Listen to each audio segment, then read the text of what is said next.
Hello everyone. In this lecture, we will discuss about basic mathematical operations, rational and complex numbers.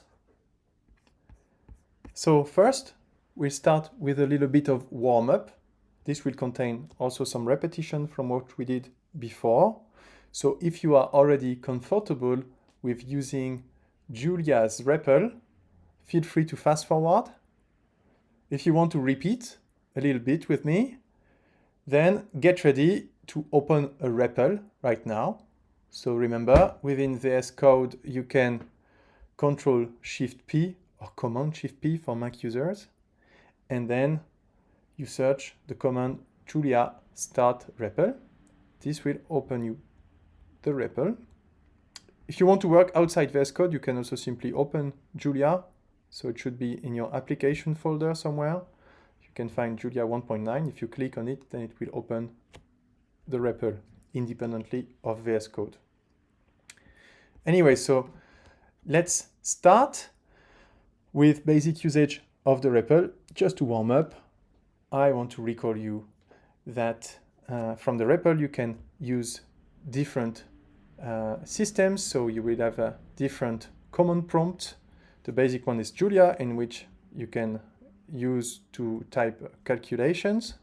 If you type the square bracket, the closing one, then you will obtain the package manager.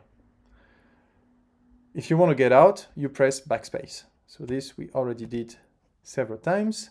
For those who like to use the shell, you can also from Julia command prompt type the semicolon symbol, and this will open you the shell mode. Once again, if you want to get out of the shell mode, you type backspace. And the third important mode is the help. So again, from Julia's command prompt, you can type the question mark, and this will open the help mode. And there you can ask, for example, the name of a function. Remember, we discussed about integer just before, so let's ask about integer in Julia. So we go to the help mode, and you type int. That's what you should get. So int, you will see a different related ints, int 8, int 64, int 32, int 16, and so on. 64-bit signed integer type. So that's the default setting of Julia. So this means basically that since we use int 64 by default, there should be no risk of integer overflow as long as we don't use two huge integer numbers in our computations. Then I remind you quickly the function sizeof. So if you want to compute the size of an object, so in what unit will be reported, this will be the unit of bytes. So we can quickly check the size of an int, 8 bytes. That's what we did in the practical last week. And you can check the size of a float 32 or the size of a float 64. So the default setting in Julia is float 64. It's coded on 8 bytes, and the default setting for and the setting for float 32, which is not a default, is 4 bytes. Then also remember that there is a clear distinction between floating point number and integer numbers. So if we set a is equal to 1, and you type of a, you will realize that a is an integer type. If we define b as 1.0 and ask what is the type of b, then you will see that it is a float 64. So just to insist, Julia is sensitive to the way you define the variables, and several types exist besides integer and floats. These are mainly composite types, and we will discuss a couple of them later in this lecture. So Now let's discuss the basic mathematical operations. By basic mathematical operations, I mean operations, the standard operations you can apply to numeric types like addition, subtraction, multiplication, division, etc.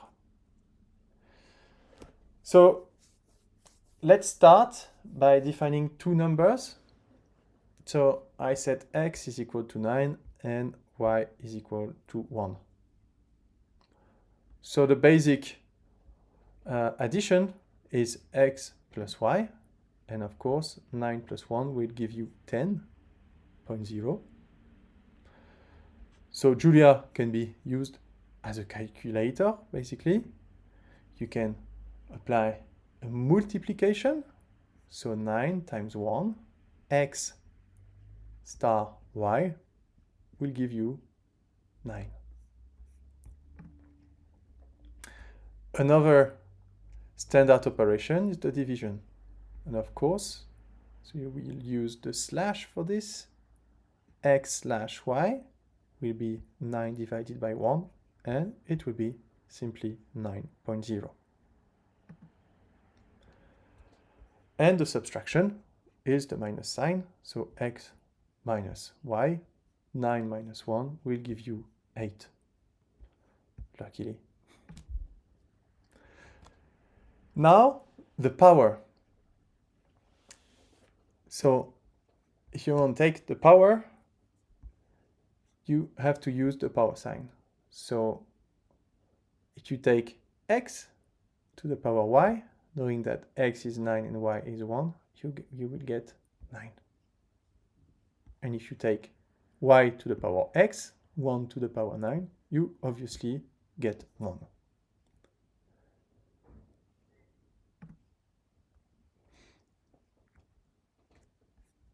Another type of operation which is often used in computing is called the integer division. And we also need to talk about the remainder of the division. So let's define two numbers. A is equal to 83 and B is equal to 9. If you divide A by B, 83 divided by 9, the result of this division is not an integer number.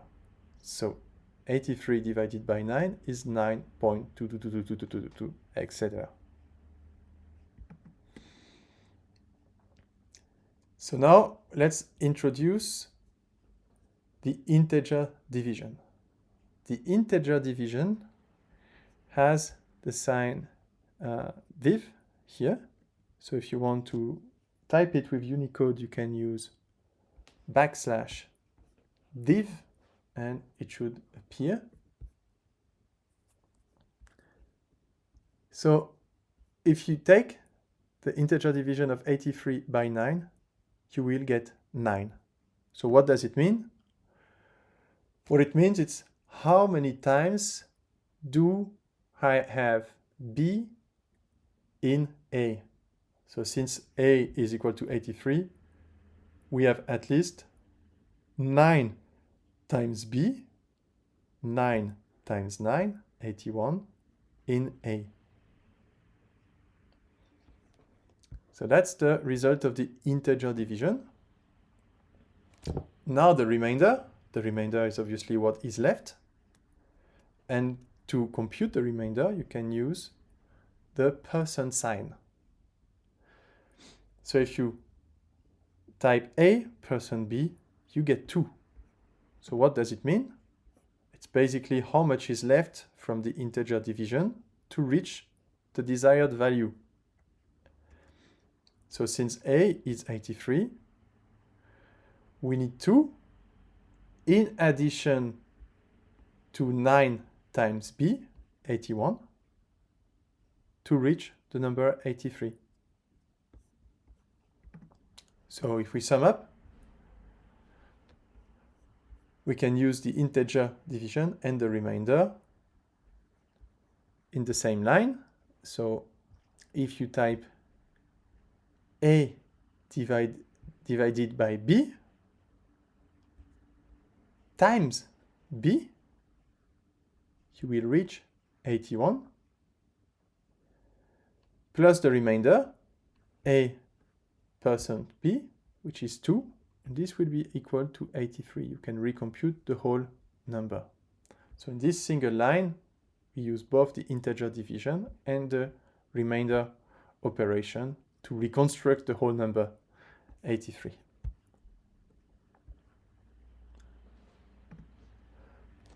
Now, a few words about rational numbers and complex numbers. So these two types, these composite types, are both supported by default in Julia, and it's worth mentioning it. So a rational number, let's think about 1/3. So 1/3 is 1 divided by 3. If we compute it, then we'll get a number with infinite number of 3's after the comma. Remember that numerical precision truncates the numbers. So the float 32 version of 1/3, you can type it in the REPL, will be truncated. A float 64 version of 1/3 will contain more digits. It's also truncated, but it's much more precise. But in some cases, we may not want or may not need to evaluate the division numerically, because this division leads to this truncation error. So one may use a rational number instead. And this you can do with Julia. You can define the rational number. The sign for a rational number is double slash. So the number 1/3 now is 1/3. That's 1/3. Now let's do some algebra with the rational number. You can compute 3 times 1/3, and this will result in the number 1/1. So 1 divided by 1. Another type of example of rational algebra, you can take 11/3 and subtract 8/3. This will be 3/3, which are automatically simplified to 1 divided by 1. So simplification of rational numbers is automatically applied.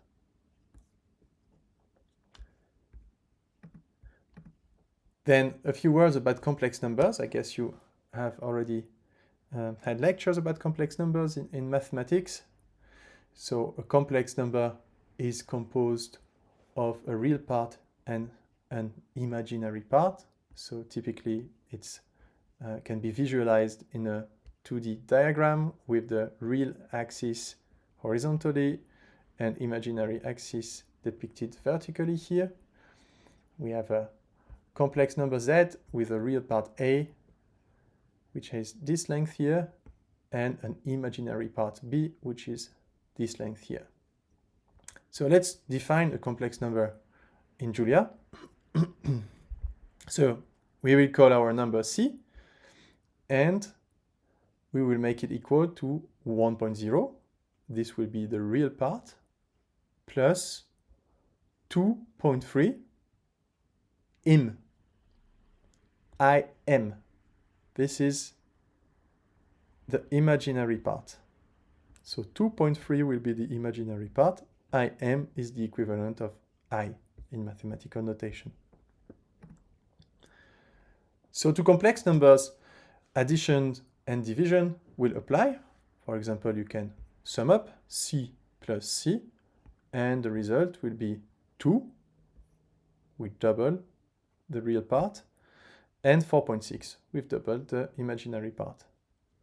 But you can also divide the complex number, and the result is obviously 1, and it's purely real.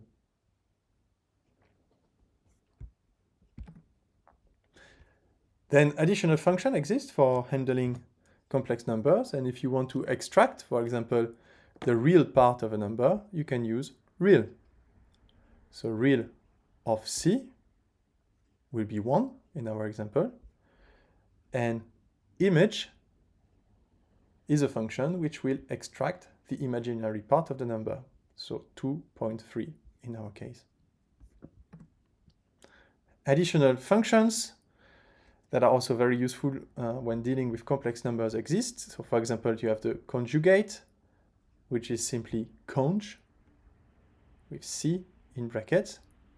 It will give you the conjugate number of our original C. So C bar, if you want, it will be 1 minus 2.3 times I. So the conjugate value here will have a negative contribution from the imaginary part. And then another very cool function allows you to compute the angle directly, the angle that corresponds to the complex number. So you see that any complex number can be represented by a dipping vector, and you can compute directly the angle of this complex number by using the function called angle. So if you take angle of C, you will retrieve the angle in radians corresponding to your complex number. So that's pretty handy. If you're curious about the type, you can check type of C, and you will see that the type of C is called a complex F64. So it means it's a complex number which contains 2 floating point number with 64-bit precision. And if you take the size of C, it's 16, since we have 2 floating point number of both size 8 bytes each. So 16 bytes will be used in total for storing a complex number. Now the question arises, are complex numbers useful at all in earth sciences? In fact, you should know that yes, it's the case. So all these things can be useful at some point. So complex numbers are very much used in geomechanics, for example. So if you want to study stability of tunnels and basically compute whether a tunnel will collapse or not in the rock mass, a lot of solutions have been derived, and these solutions are all derived from the theory of elasticity and complex potentials. So these involve the computation of mechanical equilibrium using complex variables.